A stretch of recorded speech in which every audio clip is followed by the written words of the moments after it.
3 ans, c'est la durée moyenne d'une prise de poste sur les cadres et ce qu'on voit en ce moment sur le marché du travail. Alors la question c'est, est-ce que tu as préparé le job suivant ou est-ce que tu vas attendre 3 ans et te retrouver dans une situation de crise? Bienvenue sur Active Worker, tu fais partie du coup des spectateurs d'une série de 3 vidéos sur la gestion de carrière. La première c'était pourquoi les gens sont perdus, où on évoquait le problème de la quête de sens dans le travail et puis l'injonction à trouver ta passion dans le travail.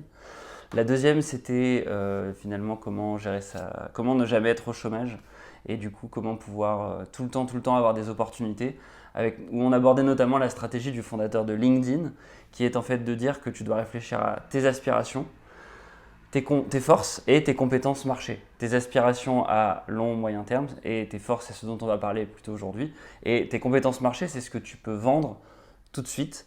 Et ce pourquoi tu n'es pas forcément extrêmement motivé, mais que tu sais que tu vas pouvoir en retirer quelque chose.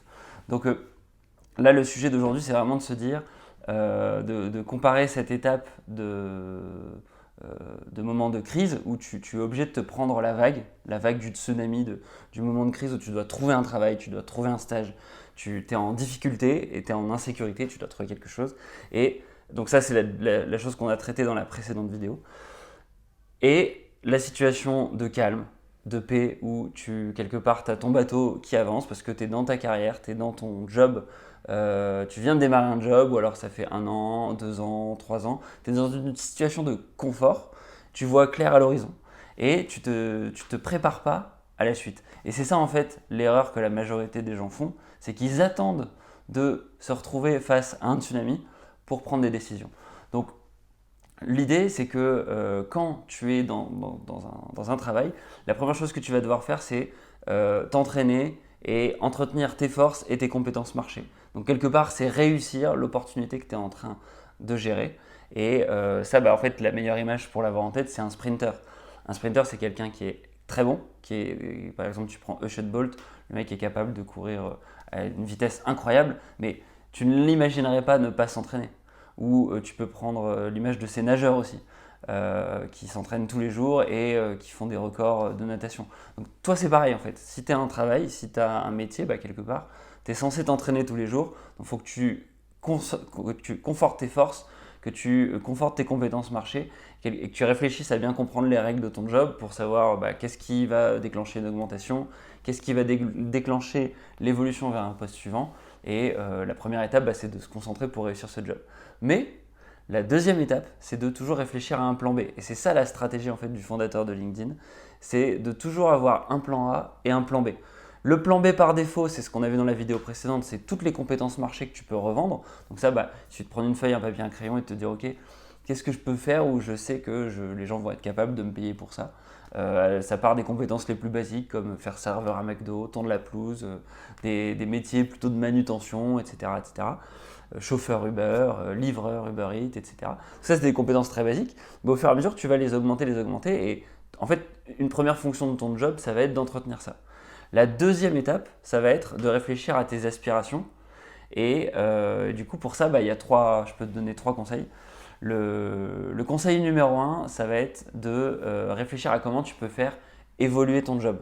Quels sont les bullet points que tu vas pouvoir ajouter dans l'écriture de ton CV. Et donc imagine que tu écrives maintenant l'expérience que tu es en train de faire, l'expérience professionnelle que tu es en train d'avoir, tu vas lister tes missions, tu vas lister les résultats que tu as déjà eus, tu vas lire ça et tu vas te dire, ok, est-ce que c'est ce à quoi j'aspire pour le job suivant?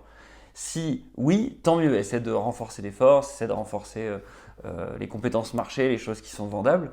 Sinon, si tu as envie d'aspirer, si tu aspires à autre chose, parce que tu es dans la situation 1 où tu as choisi ce job de manière alimentaire, la question à se poser c'est quels sont les bullet points que je peux ajouter pour me rapprocher des aspirations que j'aimerais avoir. Et pour ça, c'est le deuxième conseil, c'est essayer de réseauter. Le réseau, donc c'est pour ça que c'est la stratégie du fondateur de LinkedIn, il a quand même fondé le premier réseau social professionnel dans le monde. Le réseau, c'est le meilleur moyen de trouver ces fameux bullet points, quelles sont les compétences qui vont être demandées par le marché et qui sont en même temps en ligne avec tes aspirations, en ligne avec ce que tu veux faire, en ligne avec le job que tu veux avoir. Donc pour ça, Tu peux effectivement utiliser LinkedIn ou tout autre réseau social. Ça peut être le réseau des anciens de ton école, ça peut être ton réseau familial, etc., etc. Des gens qui font quelque chose où tu te dis tiens, ça pourrait me plaire, mais tu restes pas juste sur cette idée tiens, ça me pourrait plaire. Parce que l'idée, c'est pas d'attendre d'être en crise pour peut-être se retrouver dans ce job-là et peut-être découvrir que c'était pas du tout ce que tu voulais faire. Et là, c'est ce qu'on disait dans la première vidéo, pourquoi les gens sont perdus.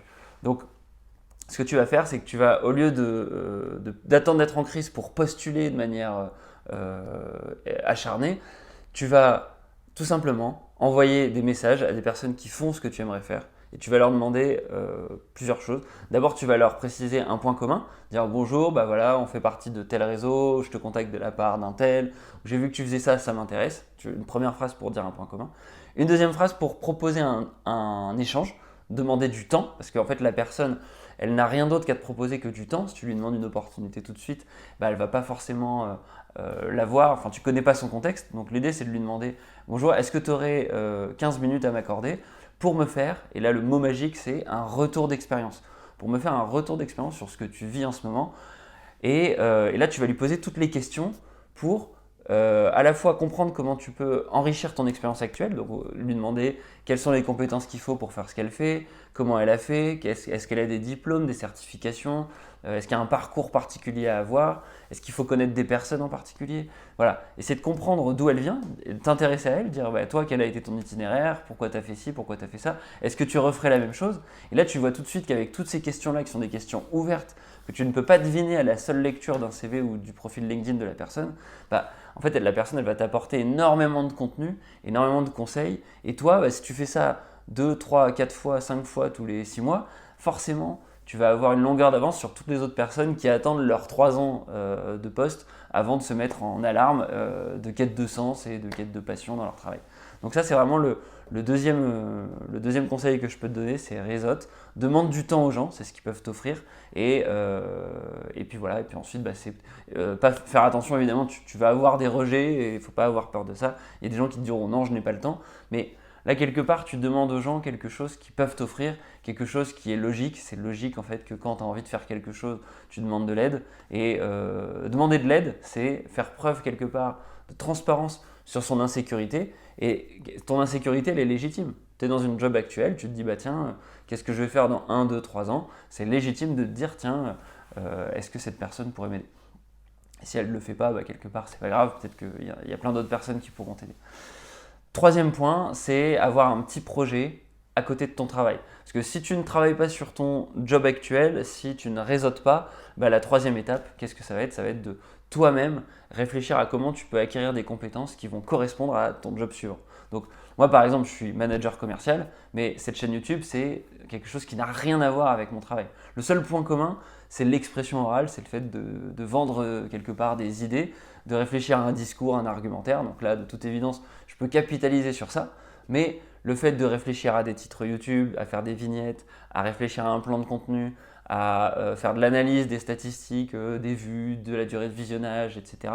D'optimiser du coup l'aspect ligne éditoriale, quelque part c'est des compétences que je ne développe pas du tout dans mon job actuel, mais qui peut-être pourront me servir dans un job futur, que ce soit dans une carrière d'entrepreneur, une carrière de community manager ou que sais-je. Mais quelque part, c'est pas le problème. En fait, à date, moi, je me projette toujours dans mon job actuel. Mais c'est juste pour te donner un exemple. Et l'aspect créer un projet à côté, c'est vraiment un moyen intéressant aussi pour développer des compétences marché. Donc, tu peux très bien avoir ton job actuel et puis lancer un petit projet à côté en auto-entrepreneur, éventuellement en parlant en fait à ton travail si c'est quelque chose qui est vraiment radicalement différent pour pas faire concurrence à ton job actuel et essayer de voir si en fait ce que tu as proposé, des gens sont prêts à payer pour. Donc typiquement sur cet aspect contenu, ligne éditoriale, en fait je pourrais proposer mes services sur 5euros.com, proposer mes services de création de vignettes, de création de listes d'idées de vidéos YouTube pour les gens qui n'ont pas d'idées, proposer cette compétence créative qui ne me sert pas du tout dans mon job actuel d'un point de vue éditorial sur YouTube et voir s'il y a des gens qui sont prêts à payer pour ça, pour l'entretenir et pour du coup le réinvestir plus tard si j'en ai besoin. Donc ça c'est un exemple du coup de petits projets que tu peux avoir à côté et concrètement en faisant ça, ce qui va se passer c'est que tu auras tout le temps un plan B. Tu auras tout le temps un plan B parce que soit Tu pourras avoir quelque part un réseau de personnes qui te donnent des conseils pour évoluer sur ton job actuel ou sur un nouveau job. Ces personnes-là, si tu en rencontres 2-3 par trimestre, au bout de 3 ans, du coup ça fait une douzaine par an, ça fait, t'imagines, 36 personnes en 3 ans. Sur ces 36 personnes-là, si jamais tu as un problème, si jamais tu te fais virer parce que voilà, tu fais une erreur incroyable, en fait c'est des personnes qui seront dans un contexte qui t'intéresse, qui correspond à ton travail. Ce ne sera pas les gens de ta famille qui connaissent rien à ton job. Et donc, mécaniquement, tu auras beaucoup plus de cordes à ton arc pour t'aider en cas de problème. Et si en plus tu as développé des compétences marché sur tes propres aspirations, tes propres passions, sur des projets à côté, en plus ça te donne plusieurs options. Tu as le choix quelque part, entre guillemets, de la raison de continuer sur ta lancée, sur le job sur lequel tu étais au départ et pour lequel tu as étudié une évolution. Et puis tu as le choix de faire une bifurcation, de partir sur quelque chose d'un peu fou, de l'entrepreneuriat, un projet nouveau.